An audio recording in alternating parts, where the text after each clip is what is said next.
कहानी की शुरुआत होती है एक साइंटिफिक लैब से। वहाँ पर चूहों के ऊपर कुछ एक्सपेरिमेंट किए जा रहे थे। एक साइंटिस्ट बहुत ही बड़ा एक्सपेरिमेंट कर रहा था। उसने एक चूहे को खास तरह का सीरम दिया और फिर उसे एक बंद डब्बे में रखा। कुछ देर बाद जब उसने उस चूहे को चेक किया तो उसकी आंखें हैरानी और खुशी से भर गई। एक्सपेरिमेंट कामयाब हो गया था। वो तुरंत अपने सीनियर के पास भागा जिनका नाम है डॉक्टर आंद्रेस। उसने उन्हें ये जबरदस्त खबर बताई। जिस प्रोजेक्ट पर वो लोग काफी सालों से काम कर रहे थे उसमें आखिरकार बड़ी सफलता मिली। इस बड़ी कामयाबी के बाद एक बड़ी प्रेस कॉन्फ्रेंस रखी गई। डॉक्टर आंद्रेस लोगों के सामने खड़े हुए और अपना काम समझाया। उन्होंने दुनिया की मुश्किलों के बारे में बात की। हर तरफ जंग, मौसम का बदलना और प्रदूषण जैसी चीजें लोगों को परेशान कर रही हैं। उन्होंने टेबल पर रखा हुआ एक छोटा बॉक्स हटाया और उसके नीचे एक छोटा सा आदमी खड़ा था। ये हैं डॉक्टर जॉर्जन, जो इस प्रोजेक्ट के मेन साइंटिस्ट हैं। उन्हें देखकर सब लोग बिल्कुल चुप हो गए। डॉक्टर जॉर्जन ने बताया कि उनकी टीम के 32 लोग, जिनमें उनकी पत्नी भी शामिल है, सबने अपनी मर्जी से ये प्रोसेस किया। वो सब लोग अब 5 इंच के हो चुके हैं। उन्होंने सबको भरोसा दिलाया कि ये प्रोसेस बिल्कुल सेफ है और कोई दर्द भी नहीं होगा आपको। अपनी बात को साबित करने के लिए एक और आदमी ट्रॉली पर बाकी की टीम को ले आया। सभी लोग हैरानी से देखने लगे। उस ट्रॉली पर बहुत से छोटे लोग हाथ हिला रहे थे। डॉक्टर जॉर्जन ने कहा कि ये एक नए युग की शुरुआत है और 5 साल की छुपी हुई मेहनत का नतीजा। इस एक्सपेरिमेंट से पूरी दुनिया को कितना फायदा होगा, ये दिखाने के लिए एक असिस्टेंट ने छोटी प्लास्टिक की थैली उठाई। उसने कहा कि इस छोटी सी थैली में पिछले 5 साल में इन 32 लोगों का पूरा कचरा रखा हुआ है। उनका आइडिया बिल्कुल साफ था। छोटा होने से इंसान थोड़ी जगह, थोड़ा खाना, सब कुछ कम ही करेगा। डॉक्टर जॉर्जन ने पूरी दुनिया को खुला न्योता दिया कि जो भी चाहे वो इस प्रोसेस से गुजर सकता है। ये खबर जंगल की आग की तरह पूरी दुनिया में फैल गई। सब लोग डाउनसाइजिंग यानी छोटे होने के बारे में बात करने लगे।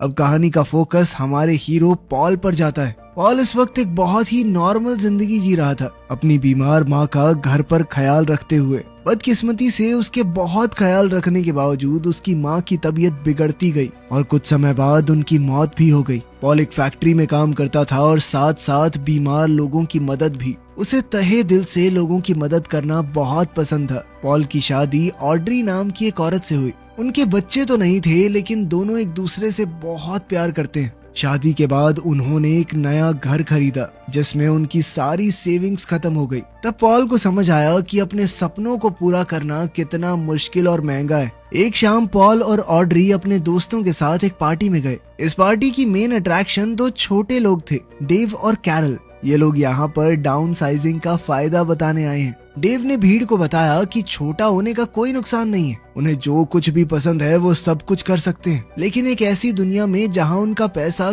कई गुना ज्यादा चलेगा। उसने बताया कि हमारी कम्युनिटी का नाम लेजर लैंड है, जहाँ सब कुछ बहुत सस्ता है। उसने अपनी बड़ी हवेली के बारे में बताया, जो नॉर्मल जिंदगी में तो वो कभी ना खरीद पाता। इस प्रेजेंटेशन का पॉल और ऑड्री पर बहुत गहरा असर पड़ा। घर पहुंचने के बाद उनके दिमाग में नए नए सपने घूमने लगे। कुछ ही दिन बाद उन्हें लेजर लैंड देखने के लिए बुलाया गया। अगली सुबह वो दोनों वहां पर गए। एक बिल्कुल साफ, सुंदर और परफेक्ट जगह जो सिर्फ छोटे लोगों के लिए बनी है। एक खुशमिजाज छोटे आदमी ने उनका स्वागत किया और उन्हें टूर दिया। उसने अपना आलीशान घर दिखाया जो उसने सिर्फ $12 में खरीदा है। उसने सबको अपनी साइज में छोटी पत्नी से भी मिलवाया और दोनों ने अपनी खुशहाल जिंदगी की तस्वीर बुन दी। बिना पैसे की चिंता करे एक आरामदायक जिंदगी का वादा अब बहुत ही खूबसूरत लग रहा था। टूर देने वाला छोटा आदमी पॉल और ऑड्री को और ज्यादा समझाता गया। उसने बताया कि छोटा होने के बाद मेरी जिंदगी पूरी तरह बदल गई। कोई भी अपने शरीर में ये बदलाव करवा सकता है और किसी तरह की कोई प्रॉब्लम नहीं आएगी। इसके बाद पॉल और ऑड्री डॉक्टर से मिले। डॉक्टर ने पैसों की सच्चाई बिल्कुल साफ शब्दों में बताई। उन्होंने कहा कि छोटा होने के बाद उनका बड़ा घर बेकार हो जाएगा। वो उसे बेच सकते हैं और उस पैसे से लेजर लैंड में बहुत ज्यादा अमीर हो जाएंगे। वो वहाँ सब कुछ इतना सस्ता है कि वो जितना चाहे खर्चा कर सकते हैं, फिर भी उनके पैसे कभी खत्म नहीं होंगे। आखिरकार दोनों ने मिलकर छोटे होने का फैसला ले लिया। पॉल अपनी नौकरी पर गया और अपने साथ काम करने वाले लोगों को बताया कि आज मेरा आखिरी दिन है। उसने कहा कि वो छोटा बनने जा रहा है और लेजर लैंड में अपनी जिंदगी की नई शुरुआत करेगा। उसके साथ ही उसके लिए खुश हुए और उसे आखिरी बार अलविदा कहा। पॉल और ऑड्री एक आखिरी बार अपने सभी दोस्तों से मिले क्योंकि उन्हें पता था कि छोटा होने के बाद वो दोबारा कभी नहीं मिल पाएंगे। दोनों ने अपना घर बेच दिया, प्रोसेस के लिए अपनी शादी की अंगूठियां उतारी और अपनी पुरानी जिंदगी छोड़ने के लिए तैयार हो गए। अगली सुबह वो कई और उम्मीद भरे लोगों के साथ लेजर लैंड की स्पेशल बस में चढ़ गए। वो बस उन्हें एक बहुत बड़ी फैक्ट्री में ले गई जहाँ पर इंसानों को बदलने का काम होता था। यहाँ उन्हें एक आखिरी मौका दिया गया अपना फैसला बदलने का। एक ऑफिसर ने पूछा कि क्या आपके मन में कोई भी डाउट है, कोई आपको मजबूर तो नहीं कर रहा? पॉल और ऑड्री दोनों ने पूरे भरोसे के साथ कहा कि वो अपनी मर्जी से ये सब कुछ कर रहे हैं। उन्हें बताया गया कि आदमी और औरतों का प्रोसेस अलग अलग जगहों पर होता है। दोनों आखिरी बार गले लगे और वादा किया कि दूसरी तरफ मिलेंगे। पॉल को उसके एरिया में ले जाया गया जहां बहुत सारे नंगे आदमी खड़े थे। उन्हें छोटा करने की तैयारी पूरे जोरों शोरों पर थी।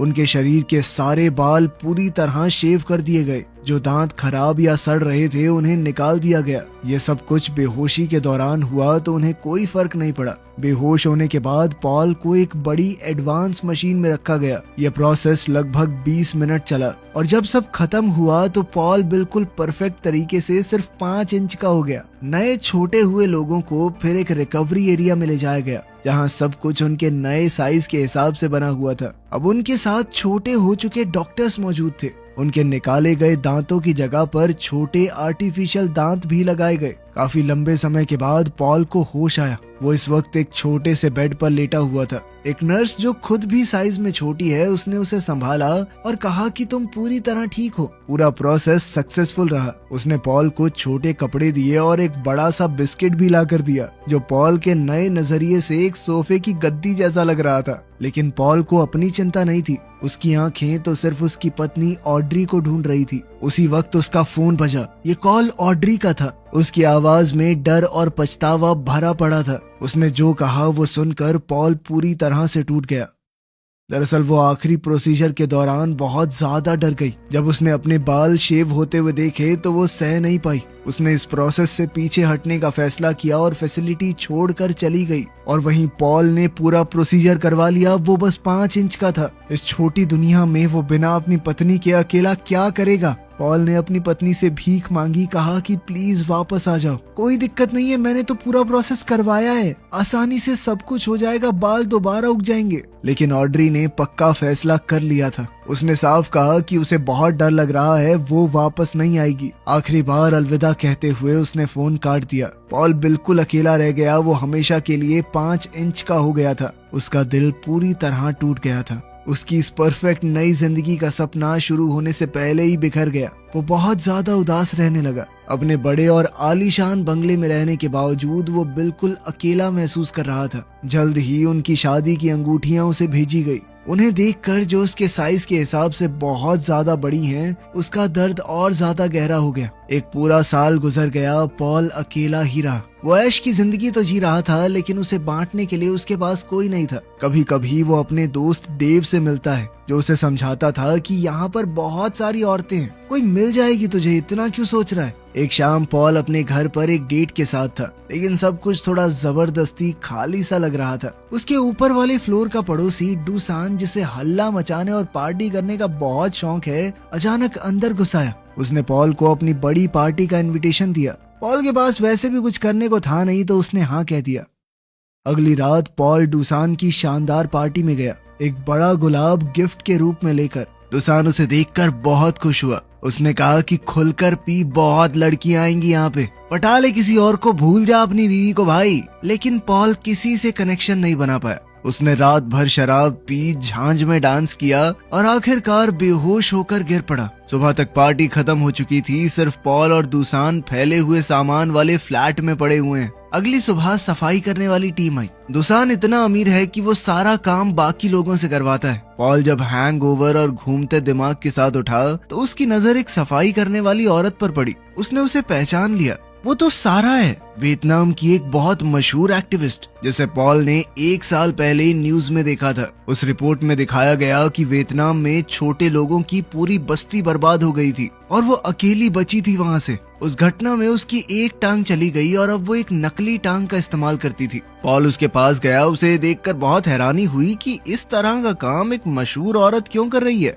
उसने कहा कि मैं तुम्हारी कहानी जानता हूँ और कहने लगा कि तुम तो पहले एक जर्नलिस्ट थी, ये सफाई का काम क्यों कर रही हो। सारा ने सीधे तौर पर कहा कि मुझे जिंदा रहना है और ये नौकरी थोड़े पैसे देती है जिंदगी काटने के लिए। पॉल ने देखा कि वो दूसान के फ्लैट से कुछ दवाइयाँ इकट्ठा कर रही है। पॉल ने उसे रोका, कहा कि ये दवाइयाँ लेना ठीक नहीं होगा। उसने बताया कि एक बीमार दोस्त के लिए है। दूसान दरअसल सफाई वालों को खुली छूट देता है कि जिसे जो चीज काम की लगे वो ले सकता है। पॉल भी अपनी पिछली जिंदगी में बीमार लोगों की मदद करता था। उसने ध्यान दिया कि सारा की नकली टांग गलत तरीके से लगी है और उसे चलते हुए दर्द हो रहा होगा। उसने कहा कि मैं ठीक कर सकता हूँ तुम्हारी टांग को। सारा उसकी इस बात से बहुत खुश हुई। उसने पॉल से कहा कि तुम एक अच्छे आदमी हो और साथ ही तुम्हें मेडिकल नॉलेज भी है, तो क्या तुम मेरी बीमार दोस्त को देखने चलोगे। उसकी मजबूरी देखते हुए और अपनी जिंदगी को कोई मतलब देने के लिए पॉल ने हाँ कह दिया। वो अपनी लग्जरी वाली जिंदगी छोड़कर सारा के साथ बस में चढ़ गया और लेजर लैंड के उस हिस्से की तरफ गया जिसके बारे में उसे कभी पता नहीं था। उनकी बस उन्हें लेजर लैंड के एक छुपे हुए हिस्से में ले गई। रास्ते में उन्होंने एक बहुत बड़ी दीवार क्रॉस की। उस दीवार के दूसरी तरफ पॉल ने एक गरीब बस्ती देखी। यहाँ पर उनकी तरह बड़े बड़े घर नहीं थे, बल्कि पुराने शिपिंग कंटेनर्स के अंदर बनी हुई एक झुग्गी जैसी कॉलोनी थी जहाँ सारा जैसे गरीब लोग रहते हैं। वो उसे अपने छोटे से घर में ले गई जो एक कंटेनर के अंदर बना था। अंदर एक औरत बेड पर लेटी हुई दिखी जो बहुत ज्यादा बीमार है। सारा ने बताया कि यही उसकी दोस्त है और पॉल से कहा कि डॉक्टर साहब इसका इलाज करो। पॉल ने कहा कि मैं कोई असली डॉक्टर नहीं हूँ, लेकिन सारा ने जिद की कि मुझसे तो ज्यादा ही पता है तुम्हें। पॉल ने सलाह दी कि दुसान के घर से लाई हुई कुछ दवाइयाँ दी जा सकती हैं। उसने थोड़ा सोच समझकर मेडिसिन दे दी। पॉल ने फिर से कहा कि मैं तुम्हारी नकली टांग भी ठीक से फिट कर दूंगा। इस पर सारा ने कहा कि कुछ दिन बाद करते हैं ये। पॉल वहाँ से तो चला गया, लेकिन वो सारा को भूल नहीं पाया। कुछ दिन बाद वो दोबारा उसके घर गया। सारा के पास एक बुरी खबर थी। वो बीमार औरत जिसे उन्होंने मेडिसिन दी थी वो मर गई। उसने डर के साथ कहा कि शायद मैंने उसे ज्यादा दवाई दे दी, लेकिन उसने ये भी कहा कि मरने से पहले उसके चेहरे पर मुस्कान थी, मानो उसे दर्द से आखिरकार छुटकारा मिल गया हो। पॉल ने फिर उसकी नकली टांग ठीक करनी शुरू की। जब वो ढीले स्क्रूज को टाइट कर रहा था तो सारा ने अपनी कहानी बतानी शुरू की। उसने बताया कि वियतनाम में मैंने सरकार के डैम प्रोजेक्ट के खिलाफ प्रोटेस्ट किया था, इसीलिए मुझे जेल में डाल दिया गया। उसकी बहन भी उसके साथ जेल गई और वहाँ पर हुई पिटाई को सह नहीं पाई, मर गई। इस सब के दौरान ही एक दुर्घटना में उसकी टांग चली गई। पॉल अपना काम कर ही रहा था कि अचानक से नकली टांग टूट गई। सारा बहुत गुस्सा हो गई कि जैसी चल रही थी वैसी भी नहीं छोड़ी तूने तो। लेकिन पॉल ने हार नहीं मानी। उसने सारा को कंधों पर उठाया और अपनी गलती सुधारने के लिए कहा कि सफाई का काम मैं करूंगा जब तक तुम्हारी टांग ठीक नहीं कर देता। अब वो लेजर लैंड के अमीर लोगों के घर की सफाई करने लगा। ये काम उसके पिछले कामों से बहुत नीचा काम था, लेकिन पॉल को इस बात से कोई प्रॉब्लम नहीं थी। उसे दूसरों की मदद करते हुए फिर से अपनी जिंदगी का कोई मतलब मिल गया था। वो कई दिनों तक उसके साथ रहा। इस दौरान उसने सारा का एक और रूप देखा। उसने देखा कि कैसे वो अपनी गरीबी के बावजूद दूसरे बूढ़े और बीमार लोगों की मदद करती है, उन्हें खाना और बाकी सामान देती है। उसकी ये दया और अच्छाई पॉल के दिल की गहराइयों को छू गई। एक दिन जब दोनों मिलकर दूसान का फ्लैट साफ कर रहे थे, दूसान ने पॉल को देखा और हंस दिया। उसने मजाक किया कि पहले यहाँ हवेली के मालिक थे और अब साफ सफाई वाले, क्या चल रहा है भाई। पॉल ने सिर्फ इतना कहा कि लंबी कहानी है, फिर कभी सुनाऊंगा। दूसान भी समझ गया था कि जो भी है मेरा दोस्त खुश तो लग रहा है। दूसान इस वक्त एक दूसरे आदमी के साथ नॉर्वे जाने के एक सीक्रेट और बहुत ज्यादा पैसे मिलने वाले मिशन के बारे में बात कर रहा था। दूसान ने पॉल को भी साथ चलने को कहा। जब सारा ने ये सुना तो उसने तुरंत कहा कि अगर पॉल जा रहा है तो मैं भी जाऊंगी। पॉल ने कहा कि ये खतरनाक हो सकता है, लेकिन सारा ने अपना फैसला नहीं बदला। उसने कहा कि नॉर्वे जाना उसका पुराना सपना है। आखिरकार पॉल, सारा, दूसान और उसका साथी एक खास बोट में चढ़े और समुद्र के लंबे सफर पर निकल गए। इस सफर के दौरान पॉल की मुलाकात डाउन साइजिंग प्रोजेक्ट के असली इन्वेंटर डॉक्टर जॉर्जन से हुई और उनकी पत्नी एनी से भी। वो दोनों भी इस मिशन पर जा रहे थे। डॉक्टर जॉर्जन ने पॉल को एक भयानक सच बताया। उन्होंने कहा कि पिघलते ग्लेशियर्स के अंदर से बहुत ज्यादा मीथेन गैस निकल रही है और अगर ऐसा ही चलता रहा तो पूरी दुनिया खत्म हो जाएगी। इसे रोकने के लिए ही मैं इंसानों को छोटा करना चाहता था। अगर ये ग्लेशियर ना पिघले तो हमारा काम बन जाता, लेकिन सभी लोग छोटे होने के लिए तैयार नहीं है और इस स्पीड से इसे रोकने का कोई तरीका नहीं बचा है। तो ये समझ लो कि दुनिया खत्म होने से पहले ये आखिरी पार्टी की तरह है। पॉल के लिए ये सब कुछ समझना बहुत मुश्किल हो रहा था। उसने सारा से बात की और वो भी इस बात को पचा नहीं पा रही थी कि क्या दुनिया सच में खत्म हो जाएगी। उस रात ये भारी सच और उनके बीच बढ़ती हुई नजदीकियां दोनों को पास ले आई। पॉल और सारा एक दूसरे के करीब आए। पॉल ने सारा को चूम लिया और दोनों ने रात साथ बिताई। एक लंबे सफर के बाद उनका ग्रुप नॉर्वे पहुंच गया। वहां उन्हें छोटे लोगों की एक प्यारी सी कम्युनिटी मिली जो नेचर के साथ बिल्कुल शांति से रह रही थी। लेजरलैंड की तरह दीवारें और अलग अलग रहने का सिस्टम यहाँ पर नहीं है। वहाँ के लोग डॉक्टर जॉर्जन और उनकी पत्नी को देखकर बहुत खुश हुए। कम्युनिटी की एक औरत पॉल को घुमाने ले गई। वो उसे एक बड़े पहाड़ के अंदर बनी एक बहुत बड़ी टनल के पास ले गई। उसने बताया कि यही उनकी जिंदा रहने की आखिरी उम्मीद है। पहाड़ के लगभग 2 किलोमीटर नीचे एक बहुत बड़ा अंडरग्राउंड बंकर बना हुआ है। अंदर एक ऐसी जगह बनाई गई है जहां खाने और पानी की कभी कमी नहीं पड़ेगी। कुछ चुने हुए लोग 8000 साल तक जमीन के नीचे रहेंगे, जब तक ऊपर की दुनिया दोबारा से रहने लायक नहीं बन जाती। उन्होंने खाना, पानी और जरूरी चीजों का पूरा सामान स्टॉक कर रखा था। इंसानी प्रजाति को वो खत्म नहीं होने देंगे। ये सब सुनकर पॉल के अंदर एक नया जज्बा आ गया। उसे लगा कि अगर वो अंदर गया तो उसकी जिंदगी किसी काम में आएगी। उसने खुशी खुशी सारा को बताया कि मैंने बंकर में जाने का फैसला कर लिया है। उसे लग रहा था कि वो इंसानों को बचाने में अपना योगदान दे पाएगा, लेकिन सारा का दिल टूट गया। वो गुस्से में आ गई। उसने पॉल से पूछा कि हमारे बीच जो कुछ भी हुआ उसके बाद तुम मुझे कैसे छोड़ सकते हो। उसने पूछा कि क्या तुम बस टाइम पास कर रहे थे मेरे साथ, सच में प्यार नहीं करते मुझसे। इस बात का पॉल ने कोई सीधा जवाब नहीं दिया। पॉल अपनी बात पर अड़ा रहा कि मुझे अंदर जाना ही है, यही रास्ता है मेरा। पॉल की इन बातों ने सारा को तोड़ दिया। वो रो पड़ी। पॉल ने दुसान को भी अपना फैसला बताया। दुसान ने कहा कि तू ऊपर रहकर भी तो लोगों की मदद कर सकता है, लेकिन पॉल ने अपना मन बना लिया था। जब बंकर में जाने का वक्त हुआ तो सभी लोग एक साथ सूरज को ढलते हुए देखने लगे। वो जानते थे कि अपनी जिंदगी में दोबारा कभी सूरज नहीं देख पाएंगे। पॉल ने सबको अलविदा कहा। उसकी और सारा की आंखें मिली। सारा बिना कुछ बोले उसे रुकने के लिए कह रही थी, लेकिन पॉल ने पीछे नहीं देखा और अंधेरी टनल के अंदर चला गया। लोगों ने लगभग 2 किलोमीटर लंबा ये रास्ता तय करना शुरू किया। अंदर अंधेरा था और उन्हें पूरी रात चलना होगा। पॉल लाइन के बिल्कुल लास्ट में चल रहा था। हर एक बढ़ते कदम के साथ पॉल का मन कमजोर होता गया। उसने सारा, दुसान और उन सभी रिश्तों के बारे में सोचा जो उसने बनाए थे। वो समझ गया था कि सिर्फ जिंदा रहना जिंदगी नहीं होती। अगर अपने लोग ही जिंदा नहीं रहेंगे तो वो जीकर क्या करेगा। बाहर सारा और दुसान टनल के एंट्रेंस पर खड़े थे, इस उम्मीद के साथ कि शायद पॉल लौट आएगा। तभी उन्होंने देखा कि अंधेरे से कोई बाहर आया। वो पॉल ही था। उसने अपना फैसला बदल लिया। दुसान हंसकर कहने लगा, मुझे पहले से पता था कहीं नहीं जाएगा तू। लेकिन पॉल सीधा सारा के पास गया। उसकी आंखों में आंखें डालकर उसने सच कहा कि मैं भी तुमसे प्यार करता हूँ। अब उन्होंने फालतू ऐश भरी जिंदगी छोड़कर लोगों की मदद करते हुए